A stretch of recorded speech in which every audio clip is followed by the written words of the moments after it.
Foxtrot Orchestra has been entertaining audiences at concerts all across our state since 2005. The band plays hot jazz, foxtrot, rag, and all the playful 1920s era's bounds.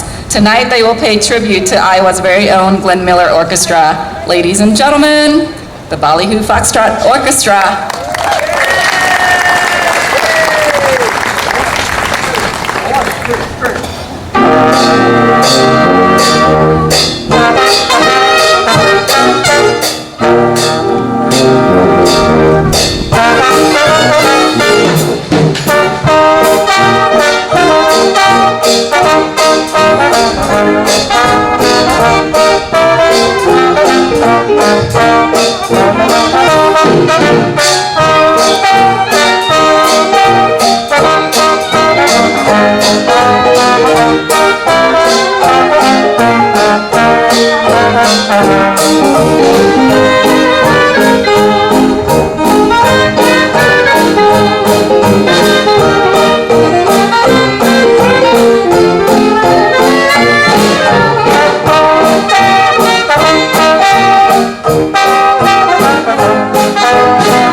All right, thank you very much. We are the Ballyhoo Foxtrot Orchestra from right here in Des Moines, and really excited to be performing for you this afternoon.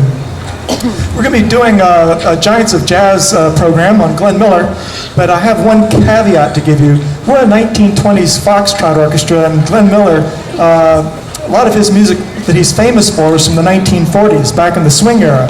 And we're not really set up through the swing era, so here's a spoiler alert. We're going to tell you the story of Glenn Miller's career from the time he started out as a young musician all the way up until the time he formed his own swing band, and then we're going to stop right there. So this is going to be kind of a different program. We're going to focus on the part of Glenn Miller's career that normally people don't get a chance to hear about. But it's a really interesting career. He did some really great music. The very first song that we played for you, we kind of got off to a bad start. Actually has nothing to do with Glenn Miller at all. It's a tune called Clarinda, and I chose it because Glenn Miller was born right here in Iowa in the town of Clarinda, and that's as close as I could find to the song to deal with Clarinda. So he was born March 1st, 1904 in Clarinda. He lived in the state for about a year or so before his family eventually moved to Fort Morgan, Colorado, by way of Nebraska and Missouri on the way. He graduated from high school in 1921, and he skipped his own high school graduation so he could go out on the road playing with other bands. He went to Laramie, Wyoming to join a band that he heard about there, and when he got there, the job fell through, and he was kind of stuck in Laramie for a little bit. But he got a job right after that with a group called Boyd Center. It was Boyd Center and his Centipedes. And Boyd Center's group, Boyd Center's remembered for two things, basically. One, he gave Glenn Miller his first real job, and the other is he played this jewel-encrusted clarinet that he made all sorts of barnyard animal sounds on. So we're going to play a song right now that's going to feature our clarinetist Dan Stevenson, and his clarinet is not jewel-encrusted, but it is encrusted. So this is a tune that was recorded a little bit later after Glenn Miller left the band. This was recorded in 1930, but I chose it because it's called Waterloo, and you'll hear why. It's Waterloo, Iowa.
Waterloo, in Waterloo, Iowa.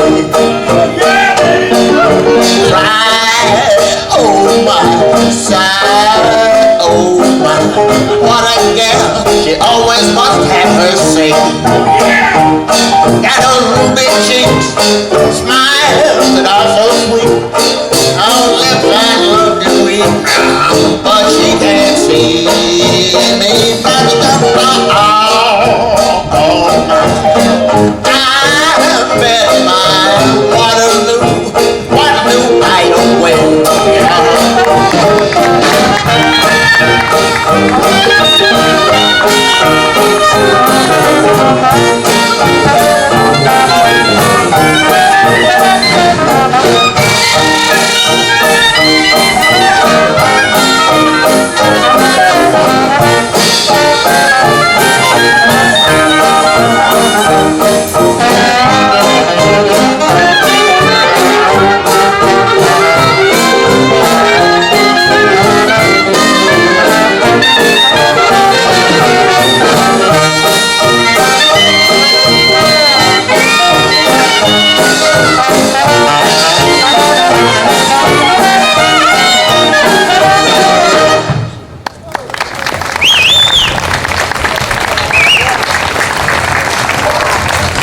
All right, that was Dan Stevenson on the encrusted clarinet and Paul Lindemeyer on the vocal.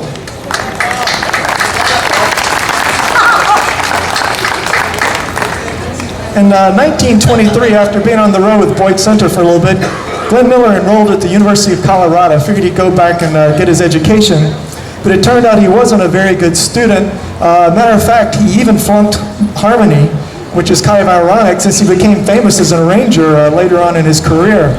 But I think he spent too much time in the evenings playing with other bands. Matter of fact, he got hooked up with a group, it's a territory band, played around the Denver, Colorado area, called the Holly Moyer Orchestra. And the Holly Moyer Orchestra never recorded, so we don't know exactly what they sounded like. But Glenn Miller said that all the guys in the band really enjoyed listening to another group called the Cotton Pickers and tried to model themselves in this group. They were a white studio band that was trying to capitalize on the blues craze. So we're going to play a tune for you that was recorded by the Cotton Pickers back in 1923. This is called Just Hot.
Thank you very much. The Cotton Pickers, just hot. After a couple of tours with Holly Moyer's band, Glenn Miller was invited to join a band called Jimmy's Joys, or at least to audition for the band. This is a popular band in Austin, Texas, made up of a bunch of college students at the University of Texas at Austin. So he hopped in his car, drove from Denver down to Austin to do the audition, and it didn't go very well. It turns out that they didn't have written out arrangements. It was all done by ear, and he didn't know any of their music, and he didn't play very well, and he wound up not getting the job.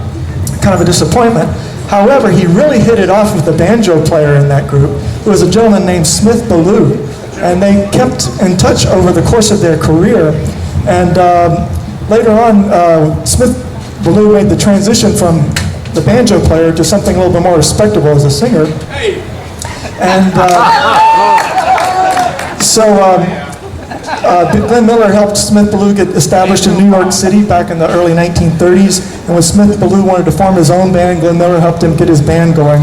And Smith Ballou then went over to Hollywood and became one of the first singing cowboys in the Gene Autry tradition.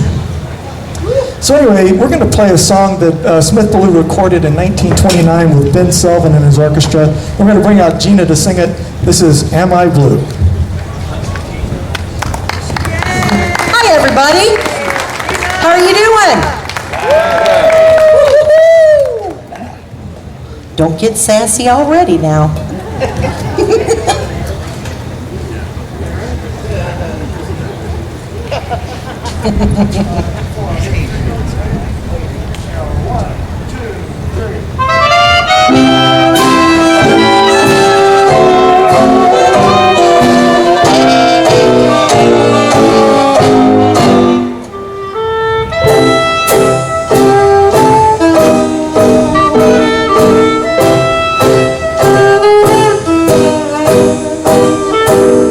I'm just a woman, a lonely woman, waiting on a weary shore.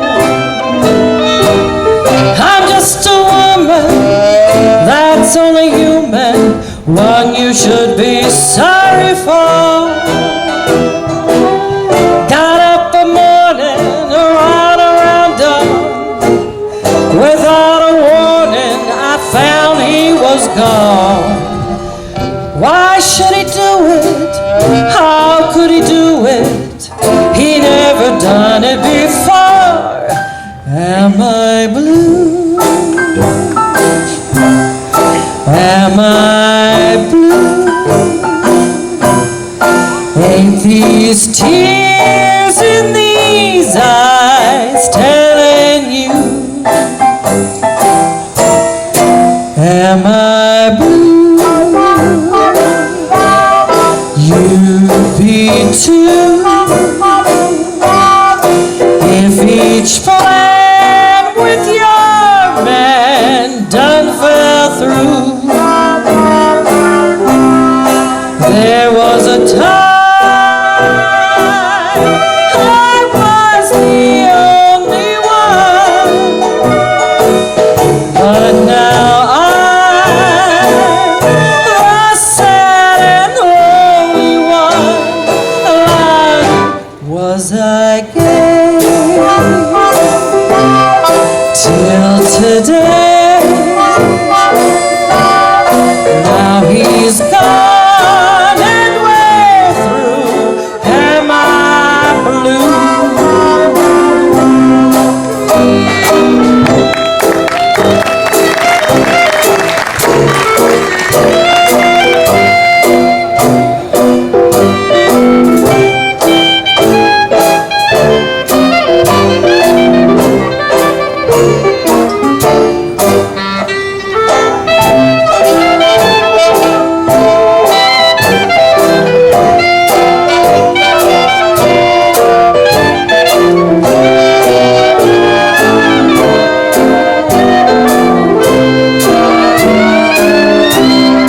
There was a time I was his only one,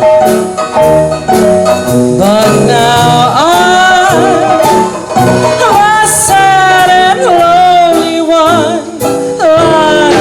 Was I gay till today. Now he's gone and we're through. Am I blue?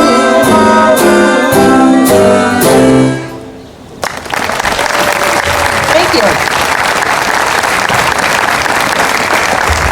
All right, Gina Gedler and Dan Stevenson on the clarinet again. All right, while he was a student at the University of Colorado, Glenn Miller met a co-ed named Helen Berger, who he really took an interest in. They really hit it off.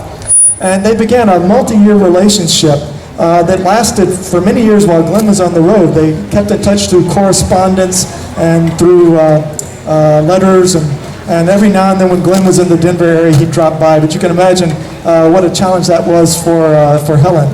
But they had an implicit understanding that they were engaged, so they kept it going. So here's one in Helen's honor. This is You Made Me Love You.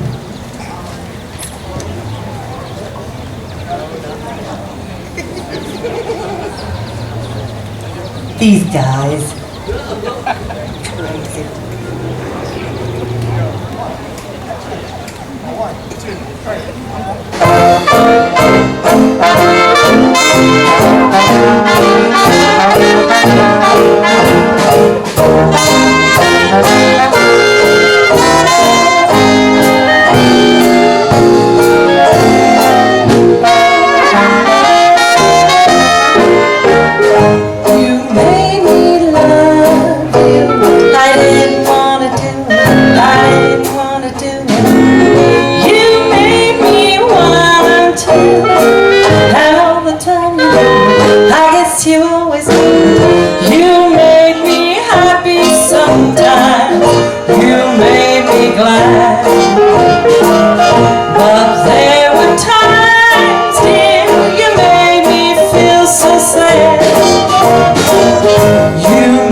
It makes us love her too, even though we don't really want to do it.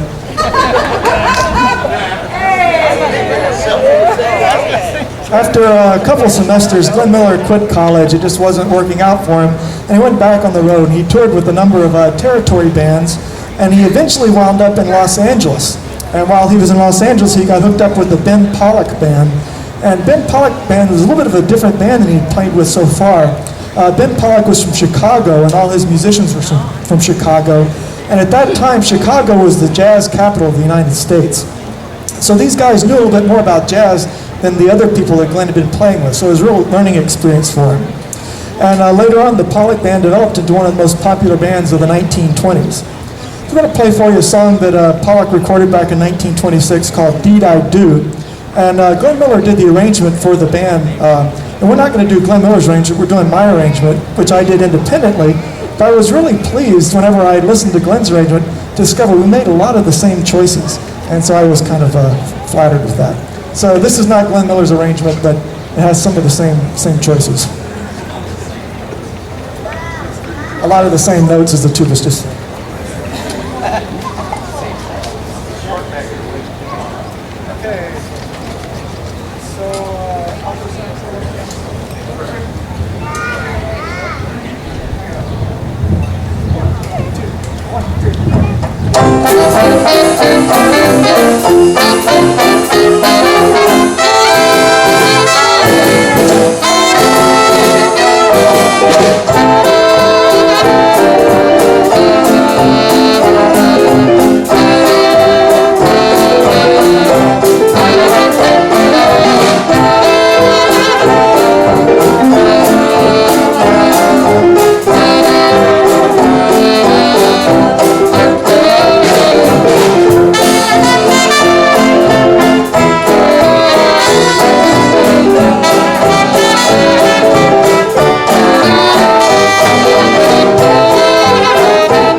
All right, Paul Lindemeyer on alto sax, and we heard from Jim Bobinet on the trumpet and Jamie Polson on the piano.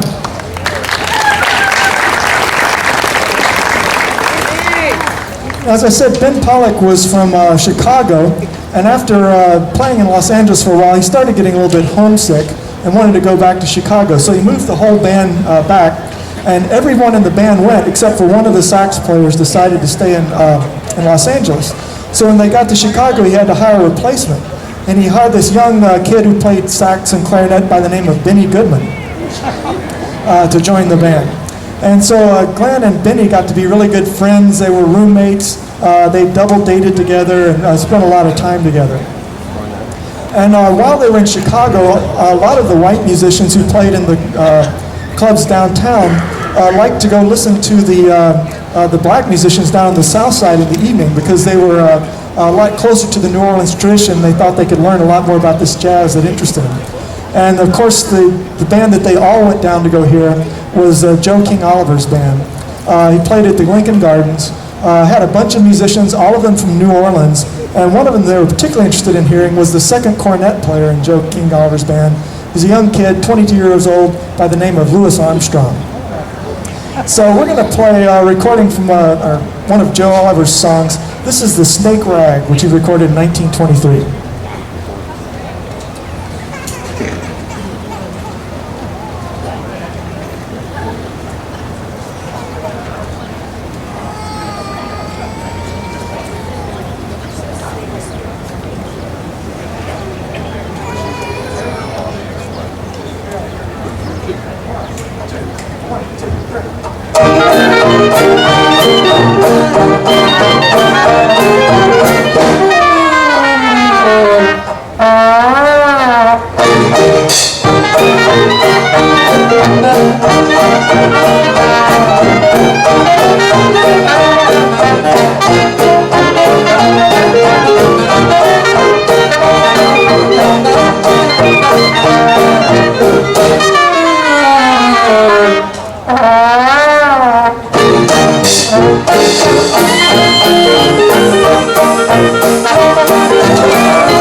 Thank you very much. That was Snake Rag, and we heard from Mike Short on the tuba, and also Bob Lorenz on the banjo. I might digress just a little bit right now and just say something about Mike Short. In addition to playing in the Ballyhoo Foxtrot Orchestra, he also plays in a couple of other orchestras, including the Cedar Falls Orchestra and the Des Moines Metro Opera Orchestra. And he was actually featured this last summer at the Des Moines Metro Opera. Anyone go see Peter Grimes? A few people went and saw Peter Grimes. Well, Mike Short had a big solo at the end of the third act, where he got to play the part of the foghorn. This opera takes place out on the English coast, and it's kind of a foggy evening. Mike, would you be willing to play your solo for us?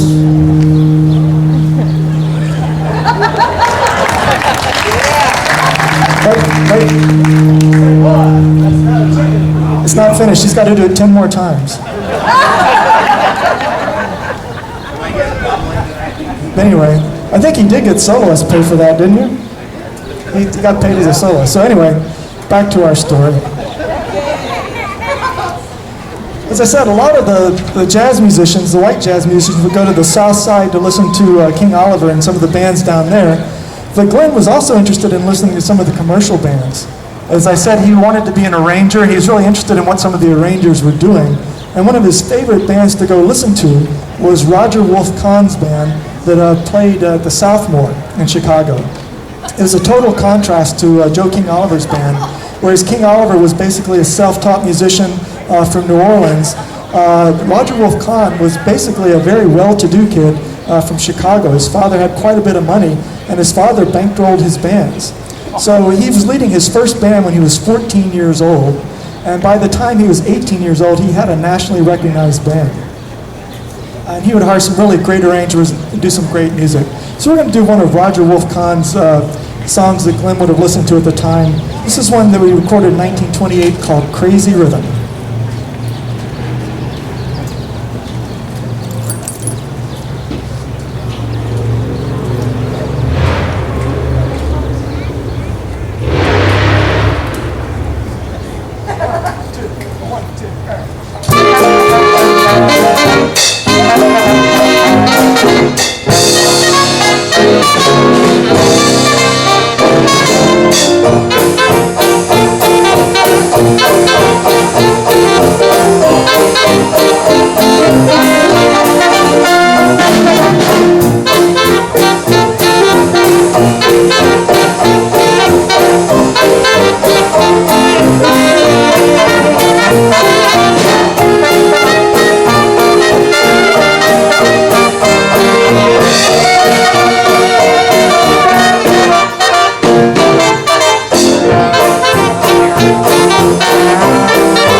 Crazy rhythm, here's the doorway. I'll go my way, you'll go your way. Crazy rhythm, from now on we're through. Here's where we have the lowdown. I'm too high brow, you're too low brow. Crazy rhythm, here's goodbye to you. They say that when a high brow meets a low brow, walking the love way. Soon the high brow, he has no brow, ain't it a shame? And you're to blame. What's the use of prohibition? You produce the same condition. Crazy rhythm, I'll go crazy too.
right. In March of 1928, the Pollock Band was invited to go to New York to perform at a place called the Little Club.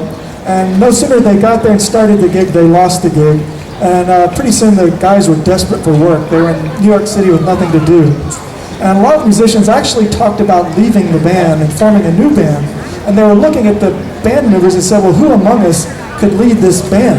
And they were trying to decide, could Benny Goodman do it or Glenn Miller? And it turned out that Benny Goodman and Glenn Miller, neither one of them had a very high opinion of the other's band leading abilities. Benny said that Glenn was much too stiff to lead a band, and Glenn said all Benny would do is stand around and pick his nose. So, but as it turned out, pretty soon the band got work and the guys got good with Ben Pollock again, and all that talk ended.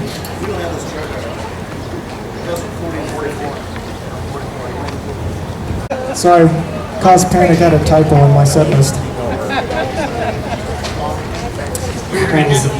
So anyway, about this time, Ben Pollock invited a trombonist in New York City to come sit in with the band. His name was Jack Teagarden, and everyone was just blown away with Jack Teagarden's playing.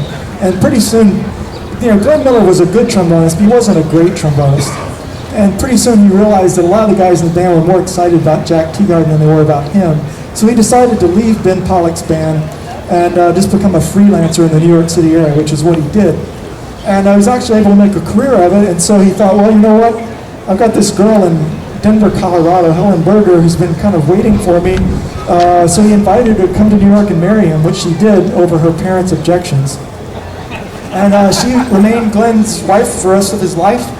She managed the band after a while, and after he died, she continued to manage the band during the Tex Beneke years. So we're going to play one last song before we take a little intermission.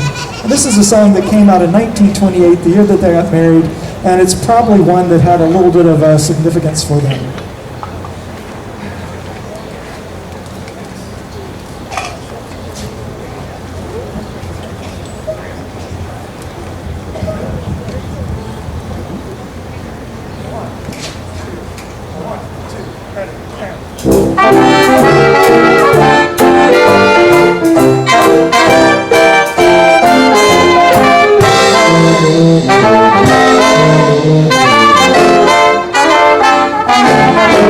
Another break, another June, another sunny honeymoon, another season, another reason for making whoopee. A lot of shoes, a lot of rice, the groom is nervous, he answers twice. It's really killing that he's so willing to make whoopee.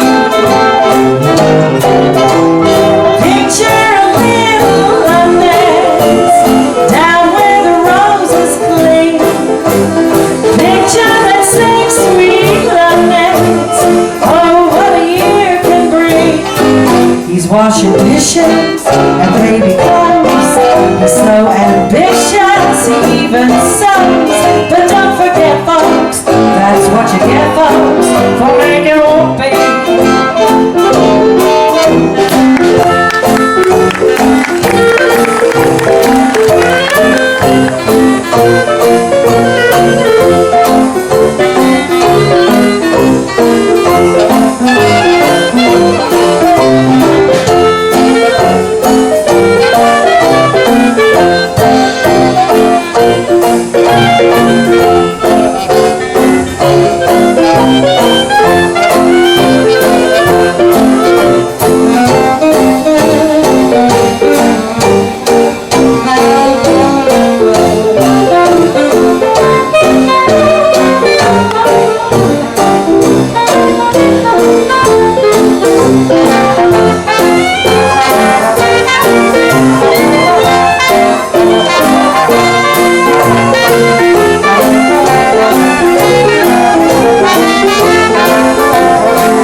We'll take a little 5-minute intermission and be right back.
Thank you. That's a tune called Room 1411, which was Glenn Miller's first composition that he recorded and performed. It was recorded by Benny Goodman's boys, and Room 1411 was an apartment that he shared with Benny Goodman and some other musicians when he first moved to New York City. For the next half of the show, we're going to be focusing on his time in New York City. This is early 1928 through the 1930s, and Glenn Miller's no longer performing with a single group. Instead, he's kind of like a studio musician in New York, and he's performing with lots of guys. It's like a collective of musicians, about 20 or 25 guys who kind of mix and match different ways for different dates. But it included the A-list of musicians in New York at the time. On the reeds, there was Jenny Dorsey, Benny Goodman, Pee Wee Russell. On the trumpet, Phil Napoleon, Red Nichols, Charlie Teagarden. The trombones included Tommy Dorsey, Glenn Miller, Miff Mole, and Jack Teagarden. And the drums was Gene Krupa. So you can imagine, he's playing with some really A-list musicians at the time. And Dan Stevenson's clarinet solo represented Benny Goodman, and Kurt Bauermeister represented Gene Krupa back there. They did literally hundreds of recording dates, always with different names, different leaders, but it was still a lot of the same guys. We're going to play one that they recorded in 1930 with Red Nichols and his Five Pennies. This is called My Honey's Loving Arms, and on the date was Glenn Miller on trombone, and Jimmy Dorsey played saxophone and clarinet, and Gene Krupa was the drummer.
All right, my honey's loving hearts. The cornetist, Red Nichols, who was kind of like the leader of this big collective of musicians, did a lot of contracting of different shows around New York, and he did some of the Broadway musicals as well. And he got Glenn in the pit for 2 of the premieres of George Gershwin's musicals. The first one was Strike Up the Band. It was a show that George Gershwin had written in 1927, and it didn't do very well on the road, so it never made it to Broadway. But in 1930, they revised the show, and it came to Broadway and was a big hit. The most famous song from that, which we're going to perform to you, is a tune called The Man I Love. Unfortunately, Glenn Miller didn't get to play that one. They cut that one from the show for whatever reason in the 1930 production. But we're going to do it anyway because Gina sings it so well. So this is The Man I Love. Now, you know I've got numerous requests that some ladies are looking for some dance partners around here. So if you just want to get your boogie on or dance slow together, feel free. We got lots of open space right here. Lots of open space. And I promise I won't laugh at you.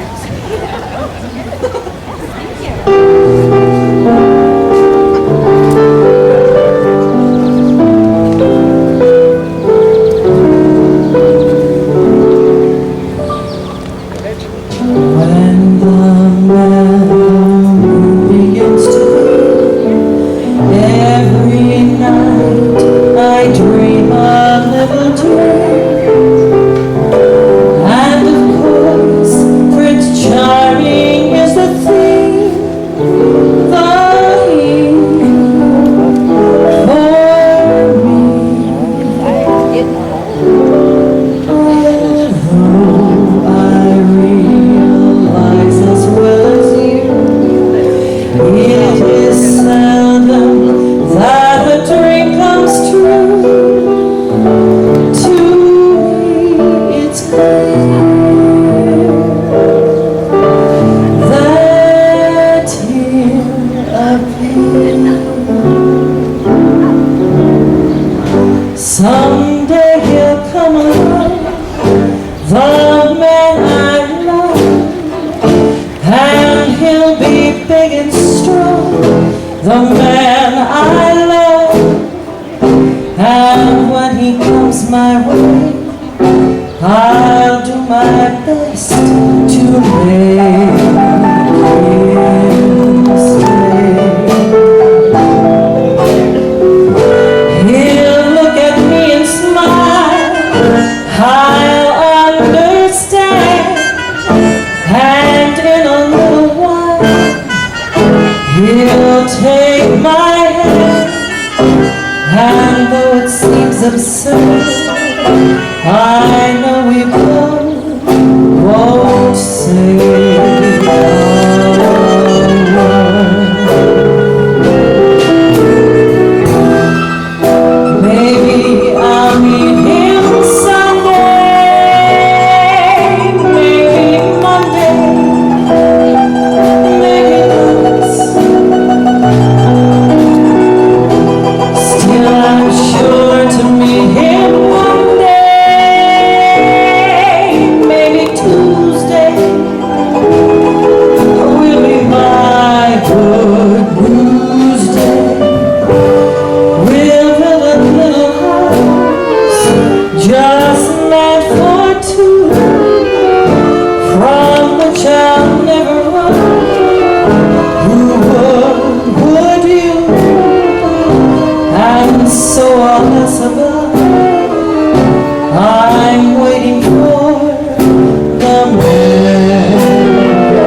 what were they thinking when they cut that from the 1930s show?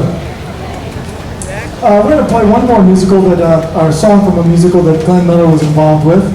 Later that year, he was involved in the premiere of George Gershwin's Girl Crazy. Red Nichols had put together the band for that one as well. It included Glenn Miller, Benny Goodman, Jack Teagard, and Gene Krupa. As a matter of fact, Gene Krupa credits Glenn Miller with saving his job. Gene didn't read music very well at that time. He got to be a better reader later on, but he really relied on Glenn Miller, would tell him when to play. Glenn would give him little cues, and he said if he didn't get those cues from Glenn Miller, he never would have been able to keep that job. But this is one of the big hits from that show. It's a tune called Embraceable You, which was the career break for the singer of that song, singer and dancer by the name of Ginger Rogers. Ginger Rogers.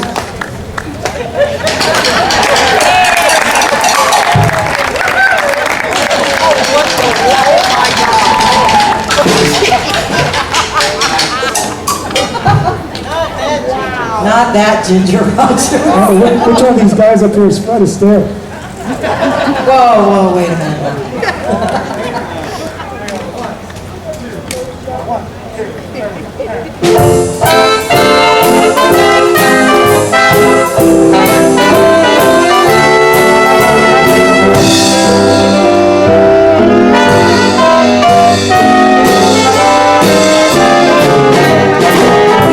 Embrace me, my sweet embraceable you. Embrace me, you irreplaceable you. Just one look at you, my heart grew tipsy in me. You and you alone bring out the gypsy in me. I love all the many charms about you. Above all, I want my arms about you. Don't be all naughty, baby. Come to mama from the bottom. My sweet embraceable you.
You know I had to go bother some boys before the night was done.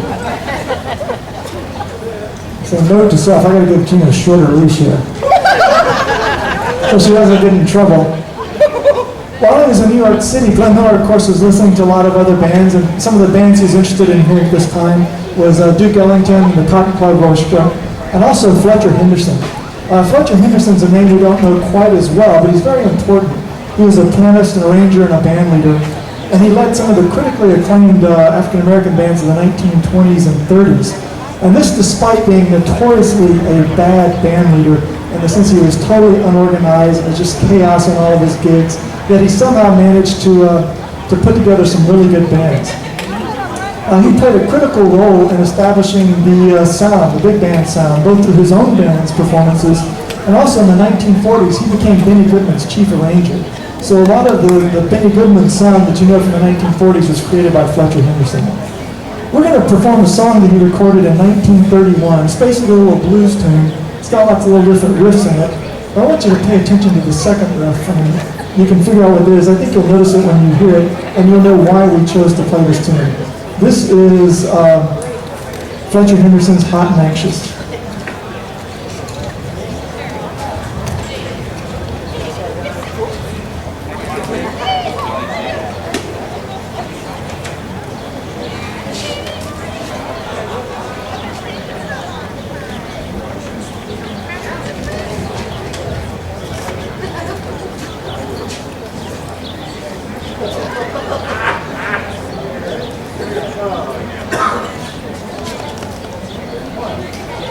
See some dancers.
All right, Hot and Anxious. Did you hear the little Glenn Miller In the Mood reference?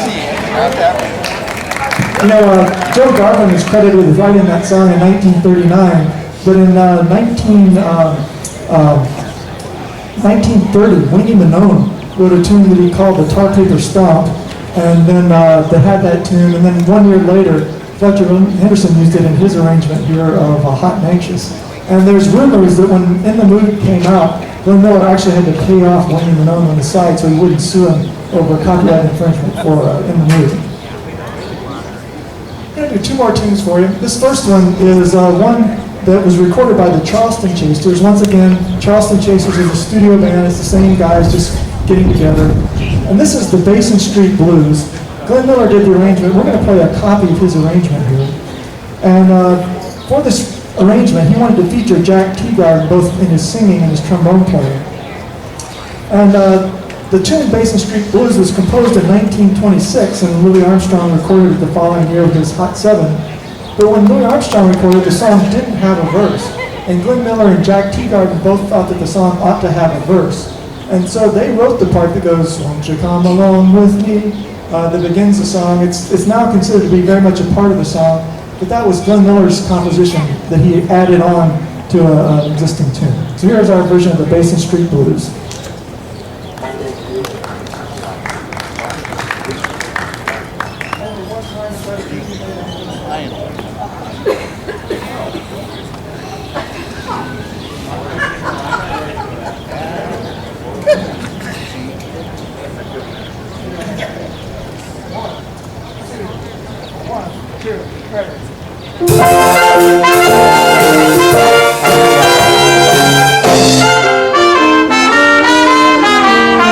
Won't you come along with me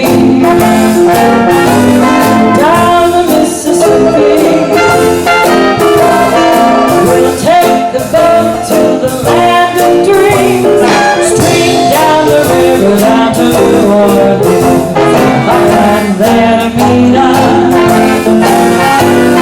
old friends to greet us, where all the people go to meet. This is Basin Street. Basin Street is the street where we leave, always meet in New Orleans, the land of dreams.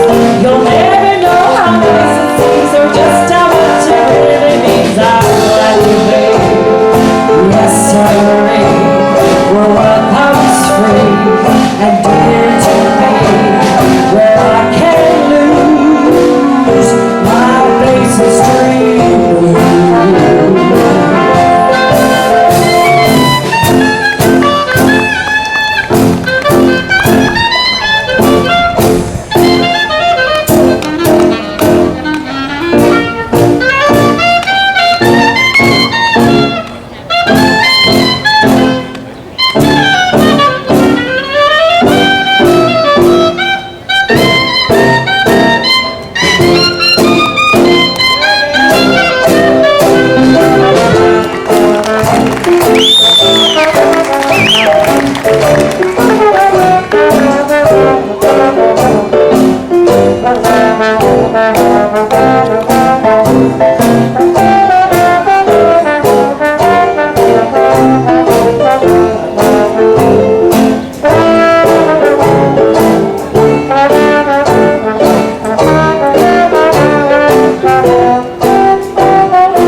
Aren't you glad you came with me down the Mississippi? We saw the place where the folks all meet, heaven on earth, they call it Basin Street.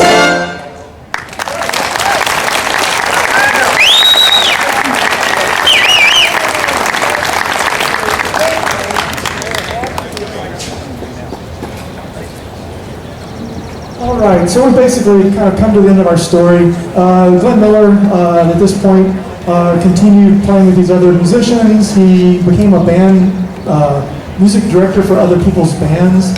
He did that for Smith Ballou and for Ray Noble, and most famously for the Dorsey brothers. Tommy and Jimmy Dorsey had a band, and they hired Glenn Miller as their music director. He would do all the rehearsals, hire and fire musicians. They got to front the band, but he was the person who did all the rehearsing. But the Dorseys didn't get along very well. They got in fights all the time, actually sometimes fist fights on the bandstand, and they were fighting over the music and everything else, and Glenn Miller was in the middle of it. And after a year, he said, enough of this. And so he decided to form his own band, and in 1936-37 he did so, and that's where we kind of stop our story. We're not really set up to be a swing band, so. But we've really enjoyed performing for you this evening. I was just going to very quickly and mention the names of the guys in the band.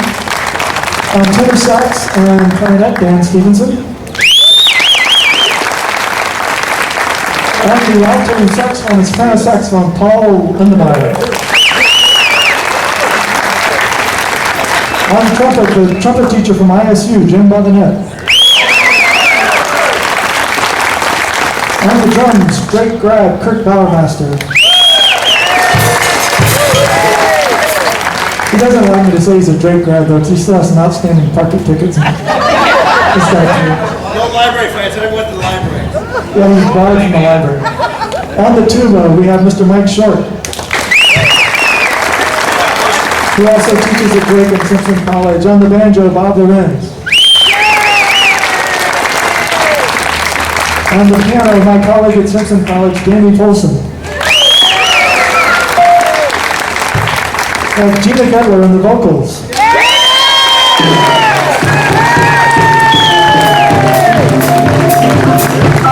And I'm John Binbaugh on the trombone.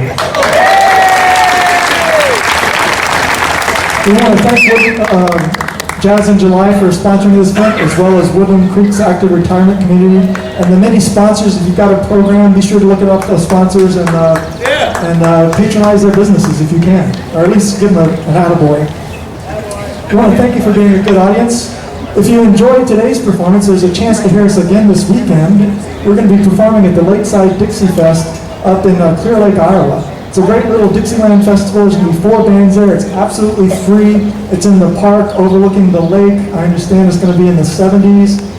They got homemade pie for sale. You just can't get any better than that. So we're one of 4 bands. It starts at noon, goes through 8 o'clock. We're going to be playing at 3 and 6, and we hope to see some of you up there. I also have an email list. If you'd like to be on that email list, come see me afterward, and I'll add you, and we let you know whenever we're performing somewhere. And we do have some CDs for sale. I think they're at the Metro Arts table, but we've got a CD we recorded back in 2008. Lots of good stuff. Most of the guys in the band here are playing on that CD. So we're going to close with one more song for you. This is, once again, from the musical Girl Crazy that Glenn played in the pit for. This is a song that was sung by Ethel Merman in the show, and I think it could be a good motto for Glenn Miller. This is called I Got Rhythm.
very much. May the Ballyhoo Foxtrot Orchestra provide you with more miracles.